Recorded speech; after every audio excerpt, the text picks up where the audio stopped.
Good. Hello and welcome to Temple Taker Tavern. I am Jim, aka Argent Wind, and I am your host for DM&D here um, on this strangely cool Thursday fall day.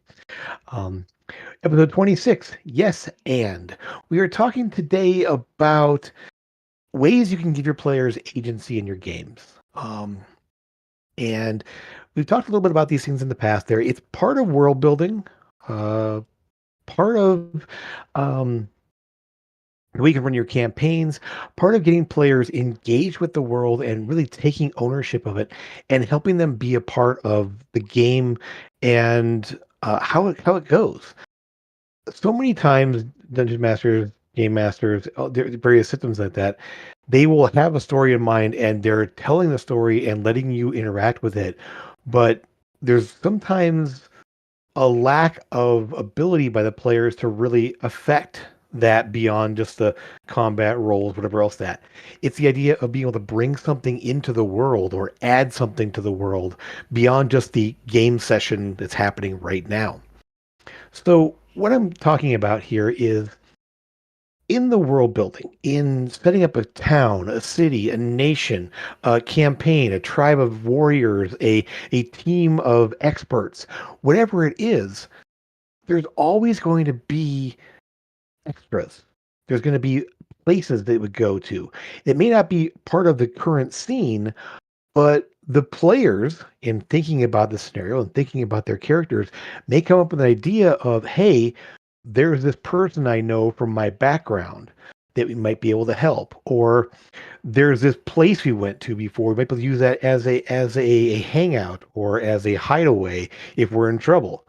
And so the players can suggest that and put that into the world, and a DM, rather than having to create it all for them, goes, yes, and here it is.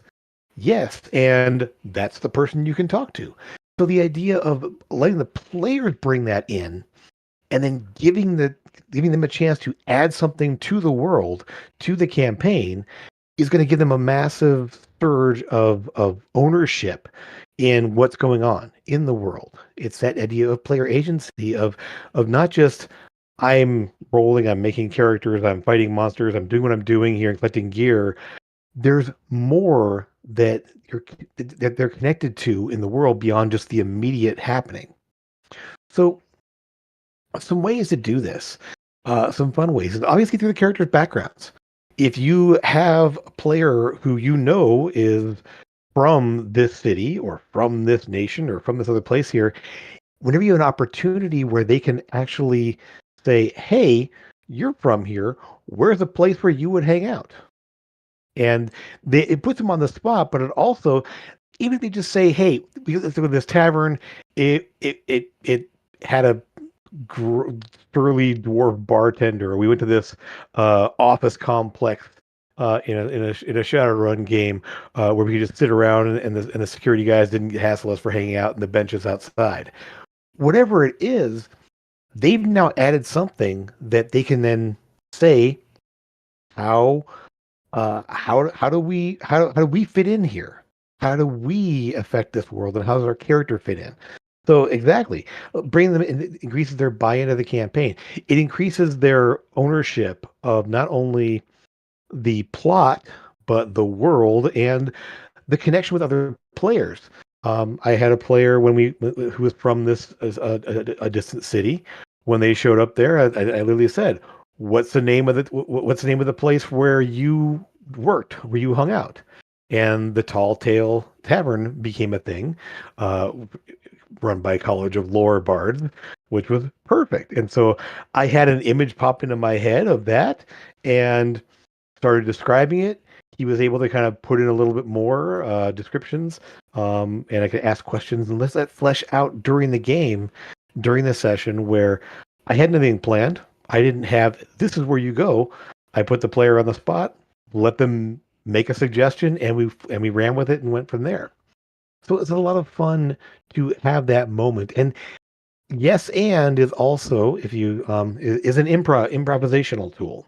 When you're doing improv acting classes or like that, and I've never done this, but I've heard of the exercise and I've worked with it a little myself, just in playing with folks. The idea of you never say no to something.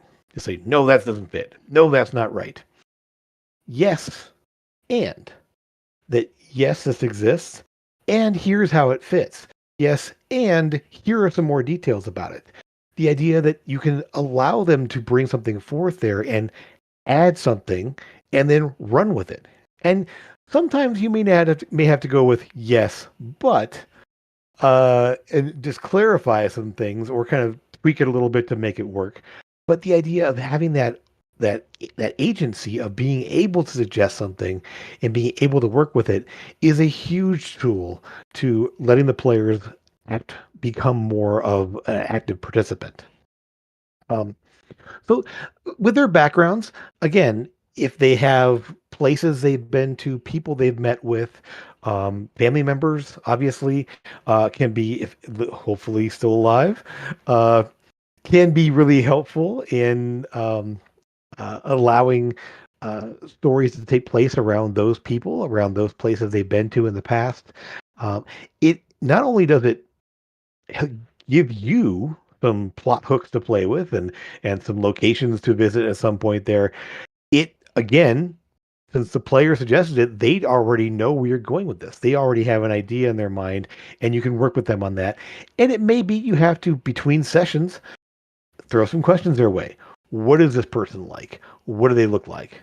And if they say, oh, whatever, or just give you some vague things like that, you can flesh it out as you need, and kind of go from there. But the idea that they brought it up, that they made it a part of their world, they made it part of their background, then you can use that to grow your world. That they become an active participant not only in the campaign but in the world building itself. Um, so places and NPCs can definitely come from just those little things that in their background. It may have been a throwaway line. This something that they had put out there. Some person they randomly mentioned at some point there, and you just can glom onto that and make it more important and give them a chance to have a nod, that moment of recognition between the player and the player and the GM of, oh, you're going there with that. Again, it just allows them to like have that moment of and wait a moment to shine. And the cool thing is too is that if they if they get a chance to describe something or they get a chance to interact with them in a way, it brings the rest of the party in as well. Again, more role playing opportunities, more ways for them to actually become part of the story, brings in the rest of the group as well. So some other things that players can bring in that may or may not they may need some tweaking, but again, things you want to consider if they want to bring in any kind of homebrew things that they find.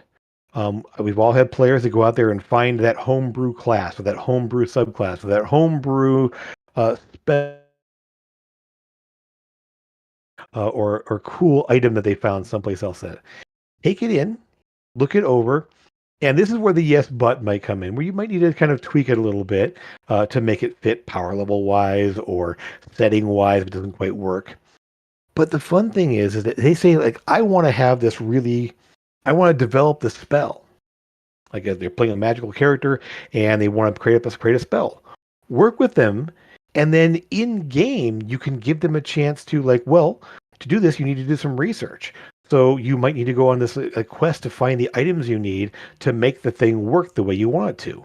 Or you might need to go and consult with a wizard's guild or some crazy sage out in the woods to then flesh out that idea and gain access to that new spell or some sort of trainer to gain a new ability or a feat or some kind where you can have not only do you have now a cool new ability for a character or a cool new spell to cast for those magic users, you brought in NPCs that are now part of the world. And because they wanted this thing, you can then add to your world and give them a chance to grow into it. If they want to learn runic magic, and on the off chance you throw something out there about a Tomb of the Runesmith King, that was something I made up on the fly, and then a year and a half later, they finally go there and actually get the things and find out the information that happened in my campaign. Um, so the idea that somebody expresses an interest in something and you can run with that and use it. Um, Another fun thing that comes up there is a lot of times that they want a specific item of some kind, a magic item. And if you've watched Critical Role, if you've checked out some of the alternate source materials, there are some very powerful items out there, artifact level items, these amazing things. And one of the things in Critical Role is a really fun concept for an item is called the vestige of divergence, where the item will grow in power as the person uses it and fulfill certain conditions. Like killing a dragon with it, or deceiving some foes in a certain way for some item that's all about trickery. And those kind of things where you can meet those conditions, the item then gets more powerful and gains new abilities as it goes on. I mentioned this in the past, I do believe, and there's a really interesting uh, concept um, uh, for items that grow with your part. If you're into D&D or other fantasy-based systems, there's a thing called ancestral arms that are ancestral weapons, and it allows you to create an item that, and then almost like as you level up, you get points, and those points can be used to spend and level up the item that you're carrying. So maybe a family heirloom or some uh, item that has to be unlocked, the abilities to be unlocked over time. And it sort of becomes more powerful as you level, so the item levels up with you. So finding systems like that or finding ways to do that allows the item to become more powerful over time. And so they had that signature cool item they found and kind of glommed, this is mine, or even if it's maybe a family heirloom they have to start off with. This is my family's sword. This is my ancestral armor. And rather than just saying, oh, well, this cool plus one sword comes along here, and that normal sword that was your family's weapon is no longer worthwhile, well, toss that away and take up the sword. Um, Very MMO style kind of thing of like, as soon as the next weapon comes along, you toss the old one, maybe transmog it if you can. But the idea that something better comes along and you lose the cool, flavorful thing that you had in favor of the better mechanic. So the idea that having a way to maybe invest power into it or transfer power into something because this is the thing that you want, but this is a cool ability. I want it to go into this. So the idea that if the player wants that, yes, and here's how it happens. Um, uh, the ancestral, 3.5 had some ancestral weapons, and the idea that certain classes would have like a signature item that would get more powerful as you got as you leveled it up. You could invest power into your items. Artificers in D&D 3 and 4.0 can sort of create items based on their infusions and everything else. And so that's a little bit, uh, a little bit ways to go around items. But the idea that maybe the item is something they're interested in, and rather than just saying, here, have it, you drop a story that it's rumored that this item exists in the world, and they start going on quests to find it. Might be buried in some ancient king's tomb where it was last seen in the hands of a rampaging uh, giant of or the person that wielded it was killed at the hands of rampaging giants. Maybe it's still there, and so that can drive the story to places that the players may not expect. By chasing this thing around, or chasing down just even rumors of it if they know about it. So that can be a fun way to add to the campaign in a way that the players can make the choice to go do these things, to find that cool thing that they found online. You put it in the world, but don't just put it in a chest. They have to go and find it. It could also be an issue where the item is broken and you need to go and do something to repair that item or reforge it or find someone who can make it work again. All of those kind of things of investing that time and effort and ways of doing things will allow the party again to gain that agency to add to the story. And it all started with this. I found this cool thing online. Can I have this in game? Um, sure. Yes. And here's how it's going to work. Um, so this as I said, it's a very common thing. It's a little bit different when you want to bring in new races or new species or some new classes or abilities that it may be that they have to be something somewhat unique in their background. Maybe this crazy race of people are from a far off place. Well, how did they get here? That becomes a story. That becomes part of the story itself.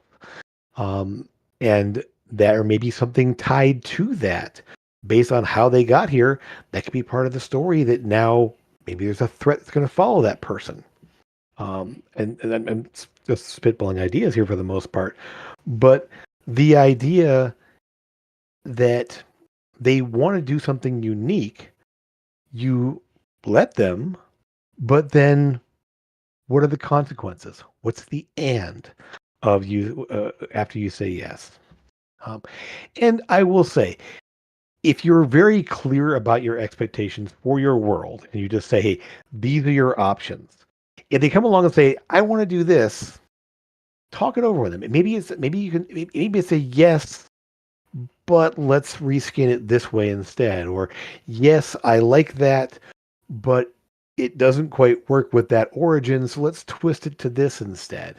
The idea that you can still have the cool thing that you want, but maybe not in the exact way that you expected it here. The DM may have something that allows it to fit into the world better. And it will essentially, again, they get to add something to the world that isn't just, I found this cool thing here, make it work. Well, let's work that out. Let's figure it out. Yeah, reforging powerful items is definitely an iconic fantasy, and I think it's one of those things that it's rarely done because of the stories we tell so often in games are go here, do this, go here, do this. Oh, big mega plot, get the big bad, but go away. So the idea that maybe that the reforging helps toward that goal, and that's becomes part of the story for us is what how does this uh drive the story forward? How does this add to what's going on? So isn't just a well, let's go do this thing, the side quest thing, so I can have my cool stuff. Now it's part of the story. Now it's part of the whole plot to go and do what needs to be done. Okay. So yeah, I think it's one of the things that I think that it can, if it's done too often or if it's done all the time, it can be a problem. But the idea that there's so many different ways to reforge a powerful item or to go and recover an item. And it doesn't have to be the same thing every time, or it can be the idea of finding someone who knows something, finding someone who has the right type of equipment, or the right ingredients you need, or the right metal you need, or um, the right location. And maybe you have to put like reforge this in a specific location and finding out where the location is and what guards it and how to store it there. Again, a story that grows from the simple request of make this thing work. Um, so again, it's something if you overuse it, it's a problem. But if it becomes something that's very related to the story, it's a really fun way to go. Um, As I said, same with beyond races from a strange place. There, strange classes or strange sets of abilities that may or may not fit. But how do we make them fit? How do we uh, make this work for us in terms of maybe I didn't think about having this type of fighter or this type of magic user or this type of deity, but now we can sort of bring that in of like maybe it's a if they want to be a cleric of some strange deity that's not part of your world normally, that you didn't think of it being part of your world. Well, what are those characteristics? Maybe it's this nation's variation of this. It's your Greek, it's your Zeus versus Jupiter. It's your um Odin versus Zeus, depending on crossing over different things. Um, so yeah, it's a way that they want to use this thing, and it's a thing here. Don't just say no. Say okay, that works, but here's how it fits. So yes, and Dragon there for settings. There are multiple campaigns. Cool place with bunches of stuff to rediscover the lost bunny people. Next campaign, bunny people are raised for PCs. This is a great way to go there. Where if you are doing campaigns that build off of each other, the idea that something that happened in that first campaign relates to the second campaign, or future choices there. So the choices that the players make affect the world. And funny you should mention that, as the players in my game here in Avarice are dealing have had a little bit of dealings with a certain brass dragon family. Um, and have seen some its ideas from that. And so the idea that characters from a campaign could become NPCs in a future campaign and have that callback. So what you added to the world is then literally retained and used as part of the future stories. So that can be a lot of fun. And if you aren't part of both campaigns, you may not realize it, but eventually those little Easter eggs come out and you figure out that, oh, this is related to this other thing that happened, or this other group that did this. It's a lot of fun. So yeah, great way just discovering a lost group of people, the bunny people there, and then now bunny people are erased because they've been found. That's a great way to look at things. Um, so something else that will pop up here is when players first go to a new place. Like they've never been here before, brand new place here. And this actually came from a question from our amazing producer here. And this why this popped into my head here, when I was thinking about the show for today is, what do you build in a city? What do you build in a new place or location? What do you focus on? And my immediate response initially was, well, where's the party going to stay? You can stay at an inn, at a boarding house, crashing in the barn on the outskirts of town. That's your first location. Where are they going to glom onto in terms of, like, when you first go to town? If the idea is you're going to be here for a while, well, where are we going to sleep? Where are we going to get some food? So oftentimes the inn or the tavern, it becomes that first choice here, but it may not always be that. It may be something else. So one of the things you can do in getting ready and preparing for them to go to a town or a village or a city or whatever it is ask your players, what are you looking for in this place? What are you trying to find? And so if they say, hey, I want to talk to a blacksmith, um, yeah, we want to go to our house. Um, so the idea is that when you come into a brand new place, like what are some things that if they're looking for adventure, what do the people in town need?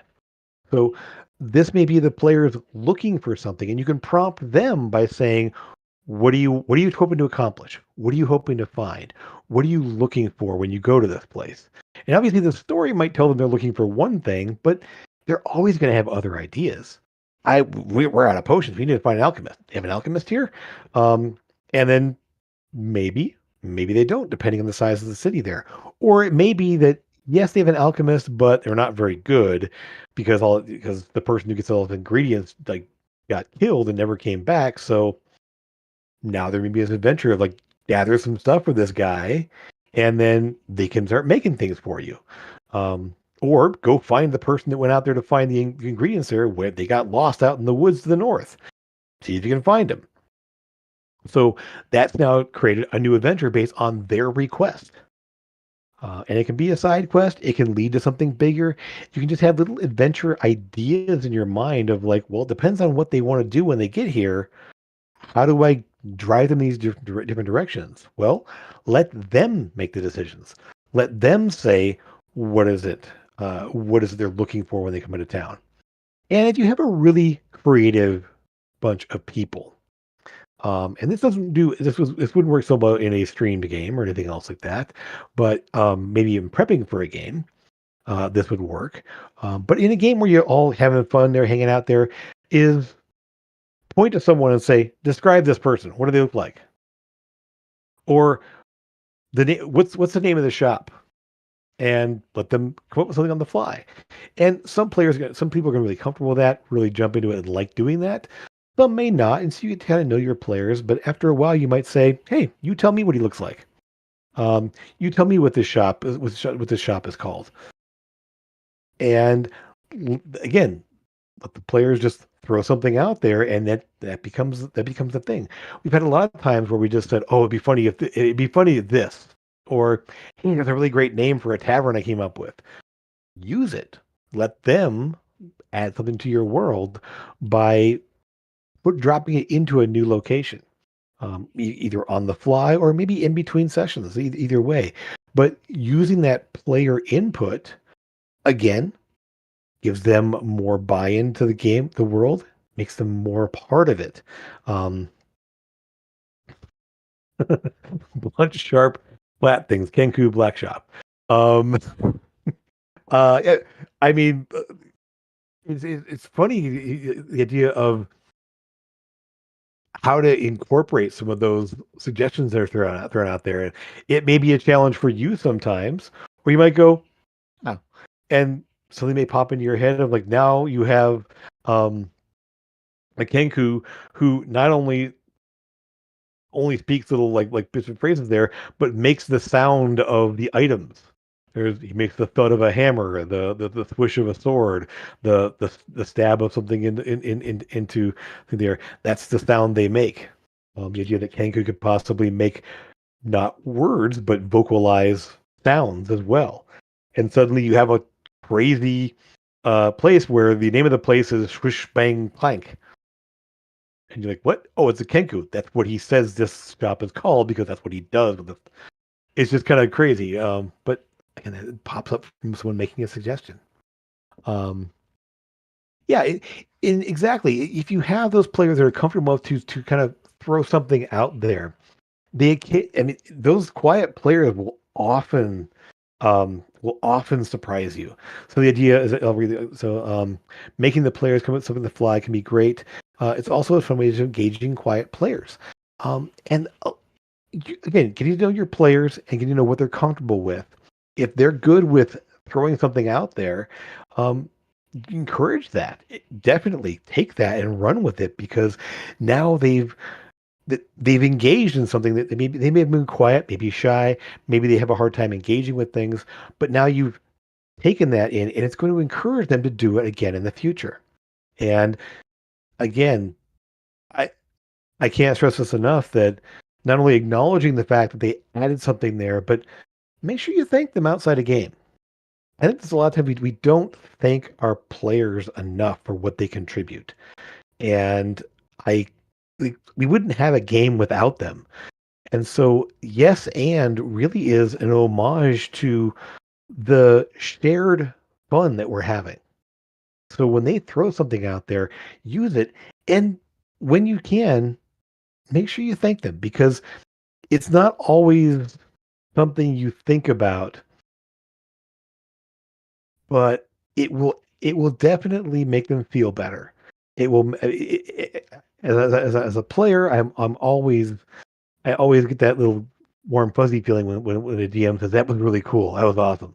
Um, or it was really fun. I'm going to use that in my game. I'm just going to add that to the world. I'm going to write that. I've written that down, and I'm definitely going to use that. Or the idea that you not only acknowledge their input, encourage their input there, but then thank them for it as well, because it is tricky for a lot of people. It is difficult sometimes to come up with those things, and when they do it, encourage it. Let it go on from there. Um, so, I mean, obviously, if you have questions here, keep throwing them out. Anything you want to continue on here? I know I think it's a couple people watching right now, but um, to go into some other specifics, the idea of finding uh, finding uh,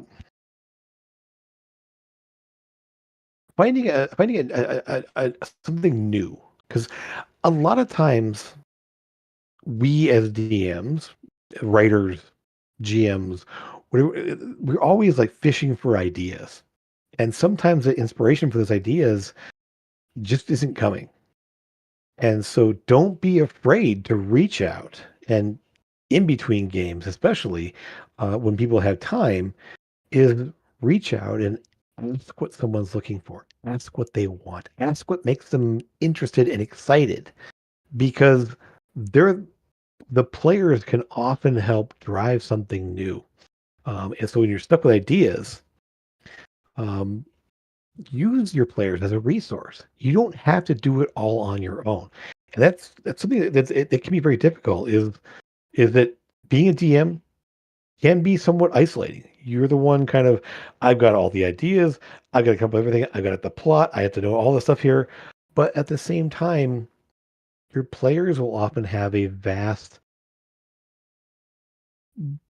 interest in adding to the world.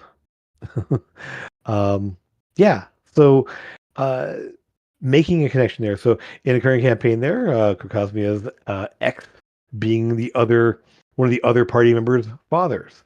Um, a very weird coincidence there, and I don't know. I'm curious, Sora, if that's something that you had planned for initially, or just kind of pop up out of the blue. Um, I can say, um, yeah, the idea that um, I can't give away too much in here, but a lot of the plot that I'm running with in our current campaign became because of a player's background. And I was able to take those elements and find a way to encourage the group to go somewhere based on what this person provided. Um, so while it wasn't something that came into play immediately, it was sitting there and I could just kind of like feed on that, use it and develop it. And it often isn't the players expect. Um, there may be things that they didn't they may not realize how it's going to be implemented or how it's going to be come back to bite them in bite them in the butt in the end.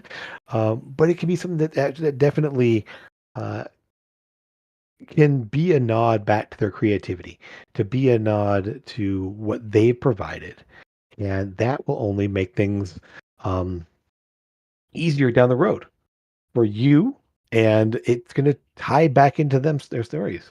Love when players give me backgrounds. It helps fuel the directions of the plot sometimes. Exactly, because if they're, especially if they have a, for players, giving background ideas to your DMs. And this is, we'll shift gears a little bit here, because uh, it's something that sometimes we run into people who just like, I was a soldier. I wanted to be an adventurer, so I left town. Well, so much to go on, but what what event was it that caused you to not want to be a soldier anymore?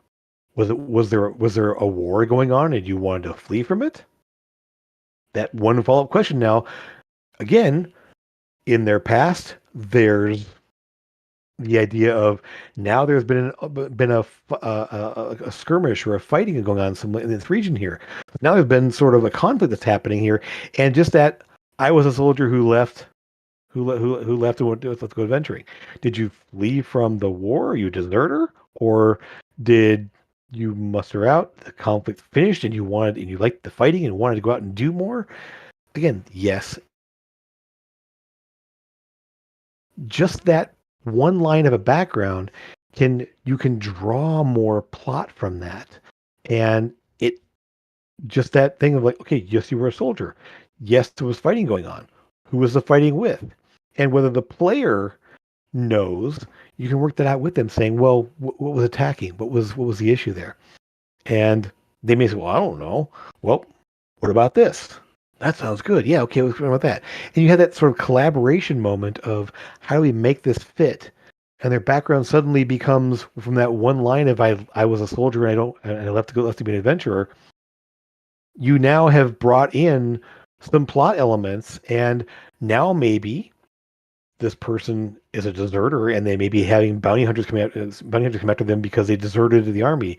They may show up in the area here and to hide their face because they may be picked up as a deserter and put back into the military. All of those things that suddenly have impact on the story moving forward came from that one little thing. So obviously, people and places, having parents, family, try not to. I won't say try not to because it's going to happen. Putting players' families in danger obviously is a big motivating factor for going in there and taking care of that. But it also can be a bit of a sore subject in times. So keep that in mind is to just be it's the yes and can also be a little bit of a yes and bad things happen. Then it will actually cause players to retreat from giving you too much because you're going to use it against them. So make some good things for what's in their background. Make some connections or some things there. And there may be difficulty or could be conflict. But if all of your yes ands are yes and bad things happen, yes and the person that you knew from your past is dead, yes and the world's going to end. um, it's going to really like make your players afraid to give you stuff there. So try to keep your things like keep things positive in a way, so that the players will be encouraged by doing this instead of like handing you something and then flinching away from it. Yes, don't murder all of them. I mean, put them in danger occasionally, sure, but nothing is more frustrating, and not even just families, even just like allies, friends. If you just murder them, well, there goes my backstory. All the things that I put in my backstory are kind of off the table now. I mean, they're gone. So now what do I do? Um, so use those backstory elements to drive plot, but don't use them as in a way to punish them or to cause unnecessary tragedy.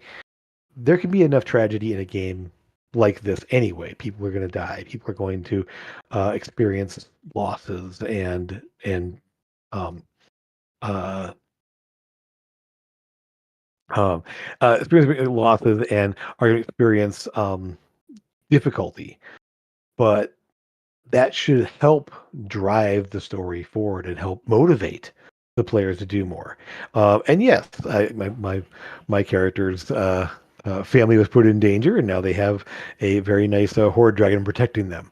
And so, and that's something that I threw out there, and it was a yes and moment. I don't think Sora planned for that in the game, but I threw something out there like, well, hey, there's this thing that's nearby, right? Can this happen? And it was a yes and moment. And I appreciated that because now I was like, okay, good, that worked out, nice. I don't have to, as a player and as a character, worry that my family is going to get murdered now, or at least they'll have a fighting chance if something does happen. Um, so, uh, and there's only a couple of you out there, but is there any questions that you got or things you specifically have been weighing on you or uh, that pops into your head of what to do in certain situations? Give you a moment or so while I take a drink. If, not sure you can tell, but my allergies are really bad, and so my one of my eyes are really red. Um, what happens if you can't get to that yes and moment? Um, I will say that sometimes it's difficult. Absolutely, where the request, the ask is really out there, or just it just conflicts with you just can't do that in the moment because of why, because you have what's planned, and that's going to disrupt everything you want to do. So your yes and it can be yes and not yet. Yes and we'll incorporate that down the road. So you're not required to say yes and here it is. Yes and next session here you're off and running. It can be a yes and let's tie that into the future. And if when it does pay off, it can be that fun acknowledgement moment. This is what you asked for. Um, and so that can be something that the yes and can be delayed. Or at some point you may just have to talk to saying, it's a really cool idea. I'm having trouble, like in between sessions, having trouble like working that in here. Is there anything you can change about that? That can or give me some more details of what you're thinking about, and that can then maybe help jog how you can make it fit. If it's an item that they want to bring in and it's just too overpowered or too out there, outlandish, an ability that's just like no, that's too much. Think of it as yes and someday. Yes, and here's this the a rumor of how to get to that, and then you can wait for a while, and it may be that they decide that we don't want it anyway, no big deal, or you may find something better along the way, saying yes, this is cooler. I'll stick with this. So you can delay the and. There's no requirement to do yes and immediately implement or immediately um, bring that into the world. So you can collaborate with that in the future there and push forward at a later time. That makes sense there. Um, because again, we want our players to add to our world. We want our players to feel that sense of ownership that can, or if they're making requests, if they're asking you for things, then it's kind of nice that you can work with them on that, and then it's going to help things in the long run. And I will say, sometimes people ask for the moon, and it may be that you say yes, but it won't be that good.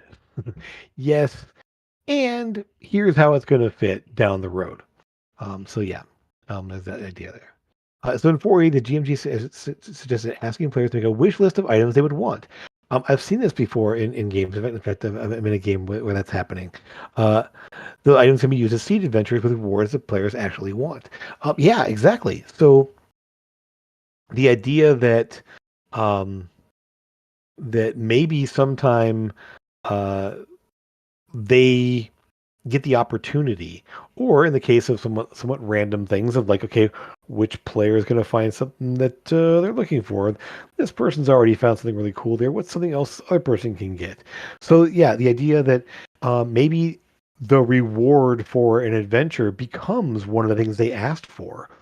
Something like it, maybe not the exact thing they asked for. Um, if they asked for a broom of flying, you give them a flying carpet instead, or if they ask for a long sword of something uber cool, it's here's a lower powered version, but they grow in time. You can sense there's untapped potential in this cool new sword you found. Um, the idea that it can seed adventures or become the replace some of the rewards for adventures that you come across along the way. Um, so exactly. So the idea that with the wish list there, and you are not obligated to give them everything on their wish list. It's a wish list. Um, Pick one or two things. Kind of figure out like what's the most powerful thing, what's going to fit into the story where they're going to be going, what's going to be something that they're going to have to work for down the road, what's something that's going to be on the corner. You have that ability, but yeah, it does give you a starting point or some seeds for adventures um, that you can then implement down the road. Um, yeah. So how you do that again is totally up to you and what's going to feel best in your game. I would kind of shy away from making something too powerful be random. It's just boom, there it is. Or just something that you kind of get from some sort of a little encounter there, or the fun thing of maybe it's disguised as something else initially that eventually, oh no, this is that thing, and they have to do something to unlock it or whatever. That can be a lot of fun. Where uh, the and part is and it's gonna be a little bit harder to get than you think. Or you have to jump through some hoops. Um, I think one of the um, sort of yes and moments that I've experienced the most has been when you have those players that do like to throw things out there and or just go off in a direction you didn't expect. And the idea that this is it gets into the campaign idea of railroading is if telling them that you can't go somewhere or they choose a path, they a course of action, and you just say it doesn't work.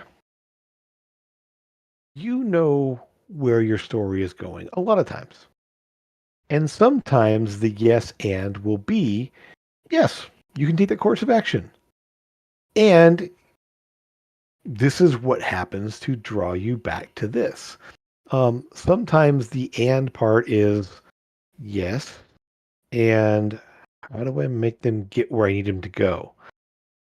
Here's here's here's a way to here's the fork on the road that they need.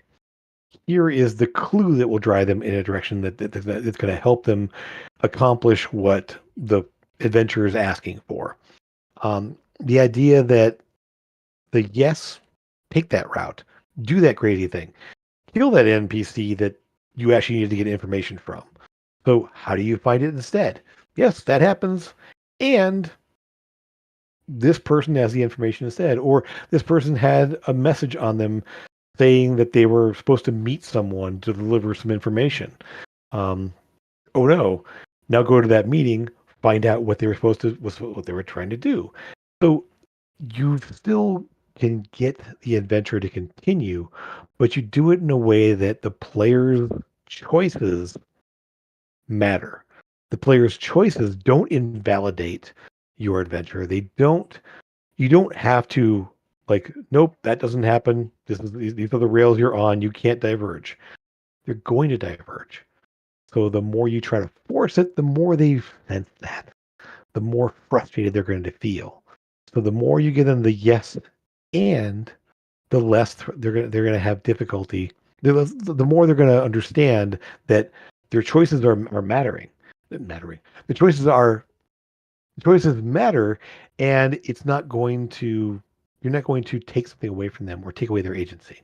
Um, what player wants to re-roll their character? Good question. Um, Part of that is going to be I try to make sure that in my games there's an opportunity for that early on in the game. First few sessions, you never quite know what you want to do, and it's a matter of at that point you're still sort of like feeling things out, trying to make things. Everyone's trying to figure out what everyone else does, can do, whatever. So subtle changes like changing their specialty or changing the idea that moving from like I'm a wizard but I want to be a sorcerer instead. Well, it can be done in magic. They don't know your abilities yet. It's when things go a little bit too far along. Like there literally is like months have gone by and you're 12, 15 sessions in and they want to re-roll their character. Well, this may require a conversation. Yes, okay. And here's how that will work. Um, they are, um, and before you do anything too drastic, let them know what you're thinking about here. Maybe they're kidnapped and brainwashed, and they come out of it with a somewhat new personality and somewhat new abilities. Um, Maybe you build in some downtime and say, here's your opportunity. Do you want to go and train with this master person, this master artificer, this master swordsman, whatever else that, to learn that instead? So the idea that they want to switch something here. If they want to change their character completely, you might say yes. And let's talk about how this character retires and a new one comes into place. Because that's what you're talking about. If you're talking about redoing their entire character, you're either going to do something drastic story wise that makes them redo everything because they've been scrambled, reincarnated into a new body, whatever it is. Um, yeah, exactly. Rerolling characters is something they can and should exist, but it's the farther into the campaign, the harder it gets. So the idea that changing something about your character, not the fundamental who you are, but some ability you learn. Is it not something you're going to do and you want to switch your ability to something else? Find a way story wise to make that happen. Um, Maybe that Runesmith King allows the fighter person to move into the Rune Knight specialty. Exactly. So the idea that you want to do something, cool. Here's how we make it work. So that's yeah, that's one way to make it happen there. Use a random treasure table one time, and I rolled a Moonblade. Talk about a randomly powerful weapon being added to the game. Player wanted to change characters so they could use the blade. So yes, so let's say this person normally is like a two-handed weapon, like a spear wielding polearm master, but they got this really cool item, and now, well, I want to train with this instead. You Again, if there's downtime built into the game, just have them describe a training montage of setting aside the spear and taking up the sword and going to work with there and training with other people and allow them to kind of switch from one specialty to a different one. They kind of give up the old one and take on the new one instead. Or if they have a chance to level up, maybe they have a chance to, at that point, gain a feat or a new ability, work with a trainer and gain a new fighting specialty. Um, there's lots of ways to allow someone because something new comes along that you didn't expect, or you provide something that, hey, someone might like this, maybe not, and you throw it out there and someone, yes, I want to do this. Well, then figure out how that happens there. So we have the idea that a randomly rolled up warhammer that explodes into fire there, and suddenly our paladin wants to give up the hammer and shield and take up two hammers instead. Sure, let's do that.